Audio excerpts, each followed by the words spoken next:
You're listening to Gym Owner Jams. Welcome to another episode of Gym Owner Jams. Today we're going to take a trip down memory lane and chat about how ATG fitness came about. Carl's going to start us off and tell us his side of the story.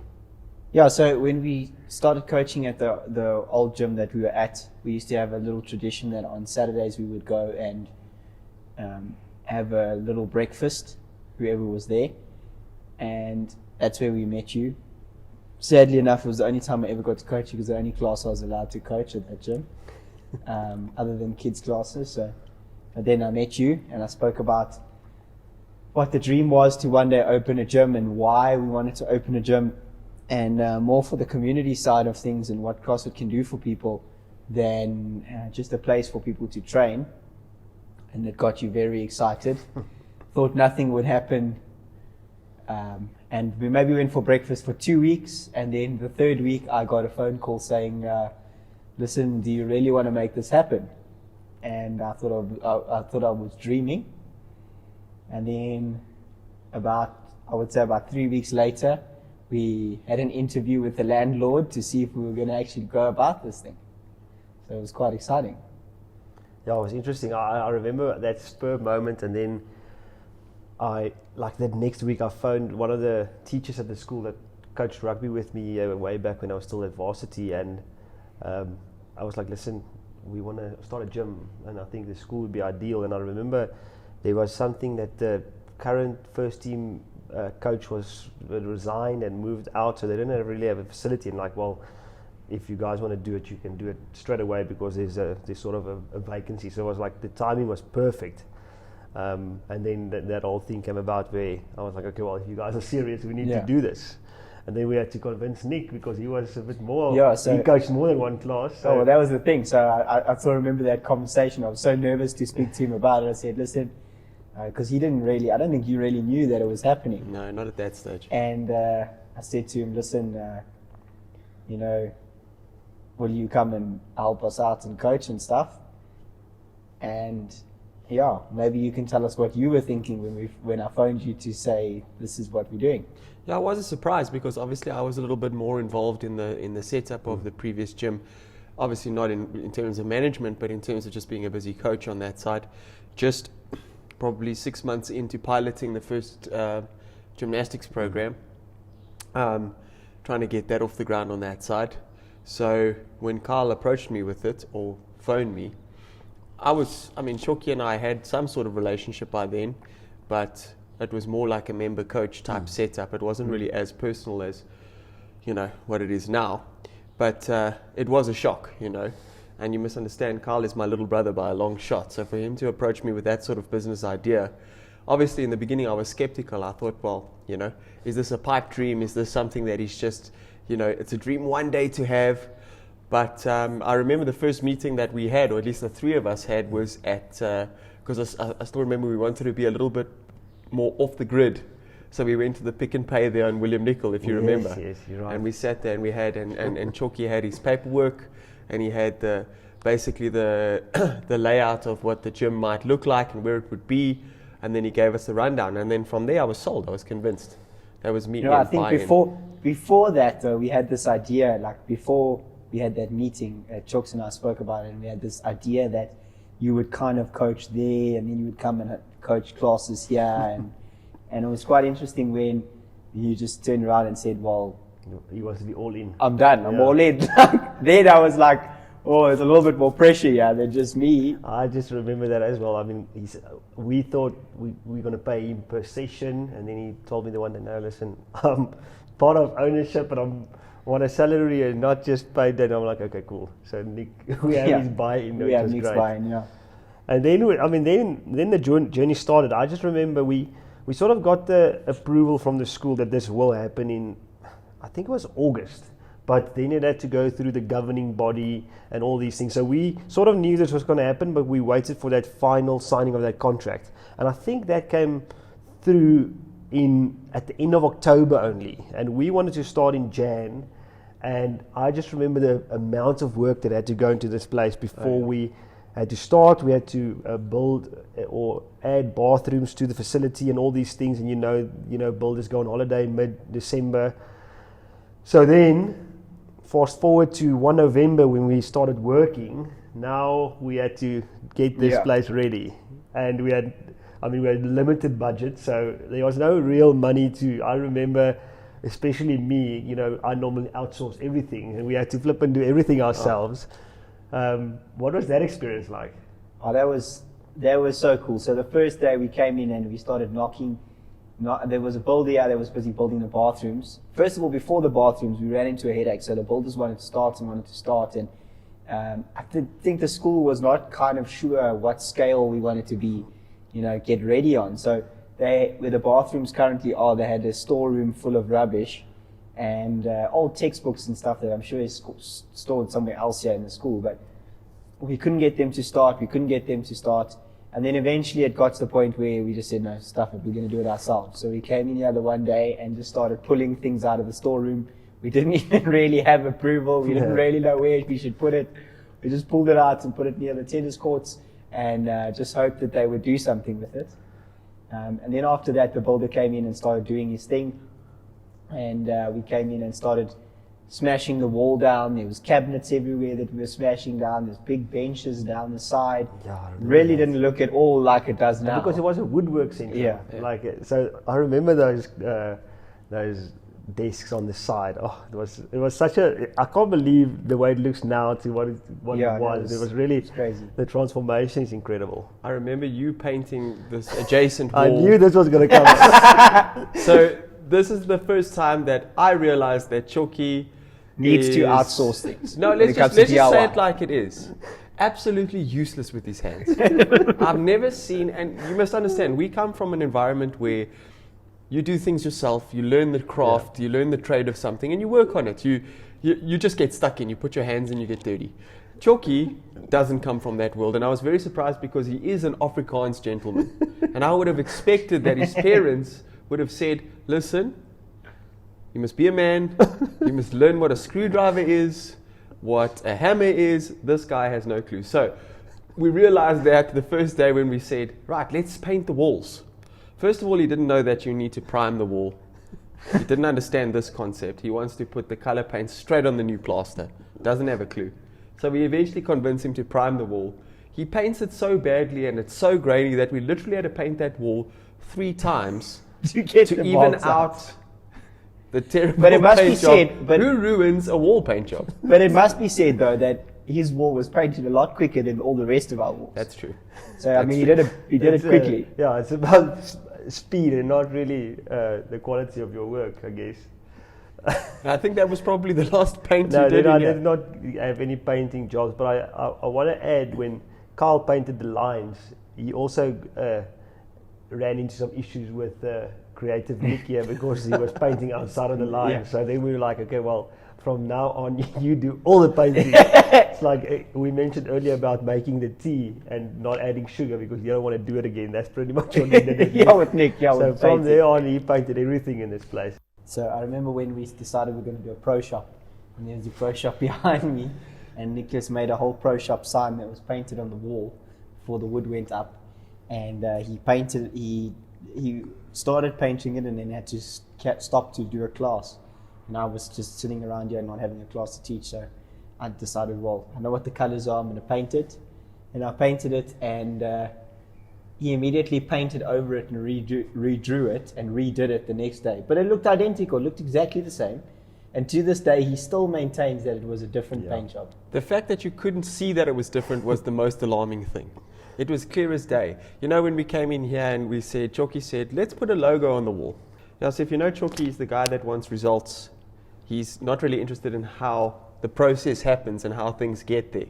So when we decided to put something on the wall, we thought, let's get quotes from professionals, because the previous gym, one of our current members here, Candy, she's a tattoo artist, so she's very good with that stuff, and she did all of that artwork on the previous gym's walls. So we thought, let's get quotes and let's do it. And when we saw the quotes, we were like, look, you know, maybe budget-wise, I'm going to have to give it a try. And obviously, I hadn't done anything for a while. But when I started, I think it took me about 3 weeks to do that first thing. From where it started, not every day, every 2 hours, Choki would ask me, are you done yet? Are you done yet? And the mural was about as big as my car that I had to paint with a little paintbrush that I was painting. And that's how we started with all of the paintwork on the side of Well, the... that's how you got to do all the paintwork going forward. Yeah, and then, not even an official title, the Arts and Crafts Department. This is what I've been called since the beginning of this gym. The Arts and Crafts Department, like I'm an old group of housewives sitting making beadwork. We weren't thinking about old wives, we were thinking about little children in the nursery school playing in the arts and crafts With department. glue and scissors. Glue and scissors. So then there were two things. I mean, firstly, we had to buy equipment and we had to get flooring. Now, I remember on the flooring, and with a couple of things, because of my nature, I always go for cheap things. So the aircon is one, but we'll leave that story for another day. So I see these conveyor belts, because that's sort of, 5 years ago, that was sort of the flooring for gyms, and there was no way we could afford the type of flooring we have now. And I saw 55 Rand per running meter, and I thought, this is what we need. And I ordered it, and I never thought to look that it's been ordered from Rustenburg, and it's from a engineering house. And when it came here, I had brand new conveyor belts in my head, and these were used mining conveyor belts that got here. And I just remember these big 20-meter rolls, and before we could even get them into the gym, we had to clean them. And oh my goodness, what a mission. We were rolling them outside, and then you had to... Can you guys remember that? We had to get clean someone with a bucket and a mop, and then we had to roll it outside. And then after cleaning it outside, you had to bring it in and then roll and clean as you go. But it took 4 people to move the thing. Yeah. This thing is full of wiring, and it's thick and heavy rubber. So to actually just move, you think about a 20-meter thing, that thing felt like it weighed a ton. So just to turn it, to clean it, was a hassle. And I just remember the first time handstand walking, and one of the long ones had right in the middle of it that used to disturb me. Where I used to stand to coach, there was a hole, and the steel would stick out, and there was nothing to do. And the amount of times I handstand walked my hands into those steel pieces was probably the time I decided we need a new floor. So that was a funny thing. We put in those floors, and for me, this gym would not have been a success in my head until we had the rubber flooring we have now. That was like every day I walked in here, I'm like, we need to save up for flooring. We need to save up for flooring, because I couldn't stand it. And finally we got there. But I think the most exciting part of that whole journey was buying that equipment, or at least it was definitely exciting for me. It was, I had a budget set out, which, the basics we had to buy. And then I saw this Black Friday special on Rebels, or everyone had Black Friday, but I saw Rebel, which is a equipment supplier, they're going to run this special as well. So I stayed up until 12 o'clock that night. I think you were still on WhatsApp with me, and I'm like, I saw these prices, and back then, currently it's not really that great, but the amount of equipment we got for next to nothing on that day, it made me so happy in my heart, because you feel like you've won. And I just remembered in messaging Carl, do we need a 28 kilogram kettlebell? Which we didn't, but I think that kettlebell cost like 100 Rand. So I'm like, I'm not giving this up. Those things are more than 1,000 Rand new. So then 3 days later, they dropped off that equipment, and it was like dropping off toys for little kids, because you guys already had everything unwrapped and training these things before I even got here the first time. So just to put it into perspective, we would paint the wall until like 10 o'clock in the morning, and then we would train, and then we would cool down, have some water, paint the wall some more, and then we would train again at 4 o'clock, and then paint the wall, and then you just see how the evening takes us, So. And I just remember I was working, so then I can't get you until like 5 o'clock. So I was so envious of you guys being able to train with all this new equipment, and I had to sit at work waiting for 5 o'clock to come. Oh, that was good times. All right, so then we worked pretty much all the way up to the 1st of Jan, and. No. We worked. I was on holiday. You went to Jeffrey's. But I mean, yeah. I was going to say. You went to Jeffrey's. There was. So in my head, I thought 30 members. I don't know how I got to this number, but 30 members would mean we would break even with the initial figures we had. And so December we started advertising. And I remember we had Gerald Stein, one of my friends from school, was the first member to sign up, and he signed up early December, we are only going to open 2 Jans. So like, okay, cool, we have 1 member. We have 1 payment coming in. So it wasn't 30, it was 28 members in my head was always sort of the benchmark. So we'll chat about how that progressed. But the 2nd of January, we had our first class. And Nick can put up the photo here because I remember we took a photo. It was myself, Bianca, Gerald, Terence, and Claire. Claire, Yeah, so it was the 5 of us. You felt like you had so much space because you had your own, we had these wooden platforms, so you had your own platform. And I couldn't remember which one of you coached the class.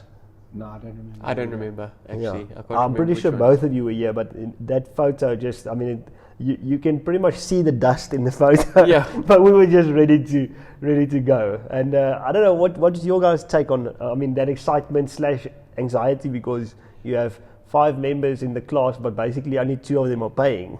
Yeah, well, this is it. I mean, you went from sort of, I wouldn't say 100% stable, but we were in an environment where you knew what you were going to get at the end of the month, and you can kind of budget your life around that. And we were still in a transition phase with the dojo on that side of the world, where I just moved the karate dojo into a premises in Honeydew.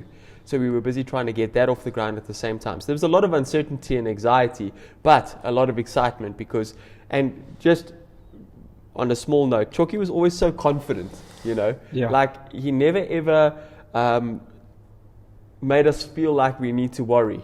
He was always so excited about the things that were coming and the members that were happening. I was just like, geez, I don't understand where this guy gets all this excitement from. He must not be good at the maths that he puts together with these numbers, because I'm only seeing 4 oaks here. No, it was less of a anxiety thing for me and more of an excitement thing, because I didn't.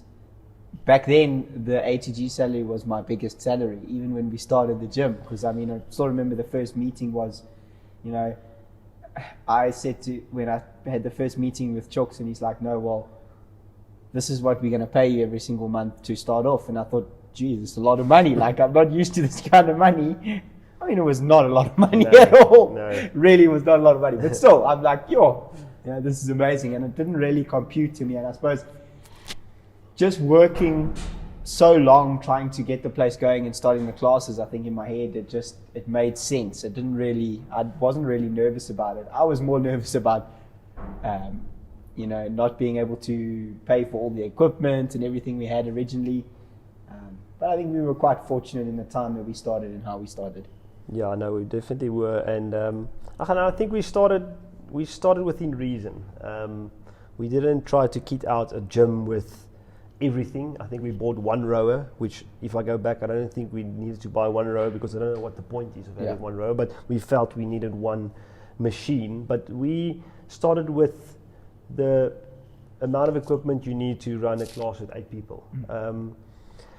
Then fast forward to the end of March, which was, Q1, and I thought comfortably we'd be at our 28 member mark, and we were sitting on 14 members. So like Nick says, I'm always positive to the front, but I was starting to get concerned about this number not reaching the 28 that I had in mind. And then it's that thing where it took about 3 months for everyone to get buy-in, then okay, this is a place that we can start referring people. So then within the next 3 months we doubled, and I remember it was somewhere in the month of May, or just at the end of May or June, we reached this 28 member mark, and I was so excited. But the funny thing is, you always underestimate your expenses, and you always. So, for example, there was an annual affiliation fee that you never budget for when you start off a business. You forget about it until you have to pay it the next year. So that was not sort of saved up, but at least psychologically we hit the 28 member mark, and we were definitely on the up. It seemed that every week we had someone new coming in. Inquiring or trying out a class. What did you guys start feeling? Did you in June? I think you started getting fully on board with absolutely. Okay, this is gonna work. And I think you only started drawing a salary in about April of that first year. I remember we said to you, well, we can't really pay you because I'm paying Kyle. So you need to sort of And I remember you got like 1,000 rand a month initially. I remember it was like, we will get there, but for now. But I think, when, as you say, when members started coming in and we started getting more frequency and actually becoming a little bit more, let's say, confident in our own product. Because obviously when you start something like this off, the first thing that you feel inside is, can I do this? You know what I mean? Can we run this thing? As opposed to just coaching somewhere. There's a big difference between the two, right? We know this from our positions. So it was only then in sort of June, maybe May, June, where we started getting that uptake that we thought, okay, I thought to myself, we can definitely do this, and then we have to obviously mention that we started getting a certain Mr. Van Nieuwenhuizen starting to knock around on the door. And this is probably the first and only time I will say this. We have to give the guy a lot of credit for our beginnings, because he really had a massive role to play in the amount of, or the influx of that group of members that came through. And still today, if you ask him, he will claim as many members as he can and say that all of the members that we have at the gym are because of those initial members that he because brought. apparently it works like an Amway salesman. So if you invite one person and then they invite two, then technically that person is your referral, those two people. So I think, by that case, then we referred him because he came here to us. I remember we had a referral where program where if you referred someone, you get a month free. Yes. And Striker and Potty were training or were staying together at that time, and he was referring so many members that himself and Potty didn't have to pay for like a year. But it was a tactic though, so he would refer a new member every month on purpose so that he didn't have to pay the next month. Yeah, that was great. And then so then things started picking up, and we we ended off year one quite nicely. I think we had about just under 40 members. And then the next year, the exciting part was that January influx. The first time we really experienced that whole thing about, New Year's resolutions and people wanting to try out something new because they can't do the Globo Gym thing anymore. So then I think after year one, yes, I was always confident, but that 14 months in, I'm like, okay, this thing could work. Where your membership covers all your expenses, and then we sort of started paying back some of the loans because we had to do some loans. I remember that second affiliate fee at the end of that first year, I had to put on my credit card. So went to the bank, increased my personal credit card, and then I had to pay back myself that money because now you there's interest on your credit card and all these things, but that's a story for a different day. But luckily, they got paid off pretty quickly because of that January influx. And I went through the photos the other day, and Nick maybe can do a little montage of some of these photos. It's just unbelievable how far we've come. And I mean, we've gone through a couple of transitions in here, from the conveyor belts, then we put in floors this side, then we took over the space next door. Again, there was those little typical gym floors with the knobs on them. And I'm like, we can't do this. We can't do any classes here. So that was the new project. Now last year we brought the dojo across. There was a new project. I mean, it's been quite a journey. It's been a massive journey. And if you look at where we are compared to where we were, numbers wise, members wise, versatility wise, I don't think we can fault how we've got here and what's happened. I mean, it's been a long process. And I'm sure it'll still be a long process till it gets to where exactly we want it to be. I don't think we'll ever be where we think we want to be, because it's interesting, when you're here, you're already starting to dream bigger and wanting more. So I hear you, but it's good for us to sometimes like this, sit still and just acknowledge that in 5 years' time, we've built something pretty special here. I think so. And I think the fact that we are like-minded, but we are not scared to tell each other when the other person is not doing something that you like, or not living up to what you think they could be doing. I think that makes this scenario work for us. Also the fact that I think, I'm sure we can all agree, we're still very passionate about what we're doing here. This is not just any business for us. You know what I mean? I wanted to think about this the other day. I want to ask you a question. When when you started out, because obviously the karate was paying you a big amount of your salary and stuff like that. Well, big is a loose term. But Okay, yes, but the karate was paying the Bigger. majority of your salary. There's been no doubt on your investment in ATG, but you've always been very, very invested in the dojo. And when we moved the dojo across last year, there was a big struggle from our side to get the dojo across because we were very unsure. And look, lockdown has hit us hard now with the dojo side of things, but would you say there's been a more shift to ATG in terms of that, or do you still believe that it's Bubishi and ATG? No, it's definitely one and the same now for me. I think that, everyone has their own legacy. You have something that's yours, and you have something that no matter how badly you're running it, it's yours. Absolutely. And it took a lot of convincing, but eventually I had to let go and essentially let someone who's better at running the ship do the job, because you can only take it so far. My expertise lie in a certain place, definitely not in running a business, definitely not in the finances department. I learned that after 10 years of trying to get a dojo off the ground. And when we moved across here, to be quite honest, it was a huge relief, because once I started seeing that there was a lot of things that I didn't have to do anymore, my passion for the place grew, because now for me, it's exciting to coach, it's exciting to teach, it's exciting to go into the dojo and teach a class that I've worked on, because I don't have to worry about all of the other peripheral things, and ATG has given me the opportunity to do that. So this is the cool thing about it. So to answer your question, yes, it sort of cemented that investment in ATG 100%. Yes, it is exciting. And it's exactly what you say. You need to do we've always said, some of us are weak in certain areas, and I think we do really well to dovetail, in the sense that where you drop the ball, I can pick it up, and then I drop the ball with a lot of things, but especially when it comes to the operational stuff, then Kyle and you are here hands-on. So it just made sense for the dojo to fall under that umbrella. I mean, from an admin perspective, that is my strength, so why not get me to do it? And like you said, for you it was a drag. For me, admin, ironically, is quite a pleasure. It's not hard for me to do that.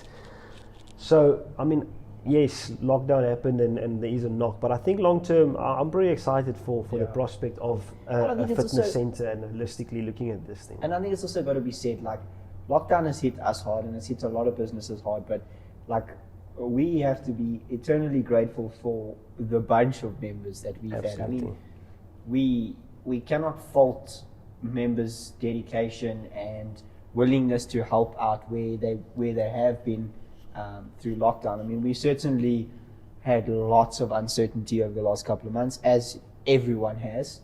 But I think if it wasn't for the members constantly reassuring us, I mean, if we look back at those Zoom classes and stuff that we did, we kind of started it without having an idea of what it was going to be like, how it was going to go, and it was massive. It was absolutely massive. So, that sort of thing in my mind, kept it going, that we need to keep this place going and keep working through it. But again, for me, it was all about what the members were giving back to us in that time that keeps you motivated to keep working, especially with the dojo. I mean, if you look at the general age group of the dojo, most of them are younger children. And yes, we've had some fall off and things like that, but those kids that are sticking around, I mean, there's a good 20 kids, 30 kids on a Zoom call every single week. Can you imagine what it's like for a 10-year-old kid to be on a Zoom call? It can't be very entertaining and fun for them. So for them to keep supporting us is a huge thing, and I think we can definitely be grateful for that. All right, we're going to leave that there for today and our trip down memory lane. We'll probably wrap this up in another 4 years' time to see where we've come from here, and we laugh at where we're now. But I think for now we're very comfortable with what we've built so far. We're gonna finish it off with Nick's legendary dad joke. You guys are funny, but I got a confession to make. I'm a pretty funny guy myself. All right, guys, the dad joke for today. When I found out that my toaster wasn't waterproof, I was shocked. Yeah, I can't deal with this. Thanks for listening. Keep an eye out for another episode coming soon.